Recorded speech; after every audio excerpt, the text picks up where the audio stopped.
আব্বে সালা, তুই আমার সবগুলো রক্ত ফেলে দিয়েছিস। আমি এত মুশকিলের ভিতর দিয়ে কতগুলো রক্ত সংগ্রহ করেছিলাম, এখন আমার পরিবার কি খাবে? মুশকিল, তাও তোমাদের মশার জন্য। আব্বে তুই কি জানিস কত মুশকিলে মানুষের রক্ত সংগ্রহ করি?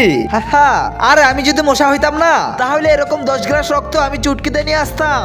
আচ্ছা, তাহলে এই নে ওষুধ, এটা খেয়ে মশা হয়ে যা এবং দেখা কত সহজে মানুষের রক্ত নিয়ে আসতে পারিস। আচ্ছা ঠিক আছে,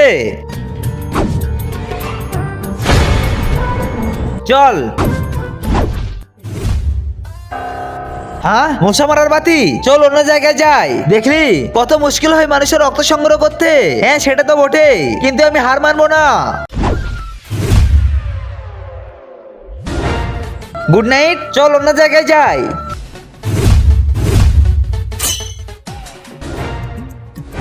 তার আগে বন্ধুরা, তোমরা যদি এই ছবিটাকে সুন্দর মনে করো তাহলে ভিডিওতে একটা লাইক করে চ্যানেলটিকে সাবস্ক্রাইব করে দাও। এখানে তো কিছুই নেই, যাই এর রক্ত নিয়ে আসি।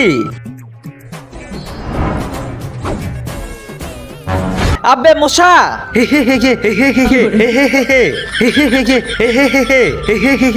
আব্বে তুই তো আমাকে কখনোই মারতে পারবি না, কারণ আমাকে মারার জন্য মশা মারা বাতি আর গুড নাইট লাগবে। আর তোর কাছে তো এসবের কিছুই নেই, কিন্তু আমার কাছে আরেকটা জিনিস রয়েছে। কি রয়েছে?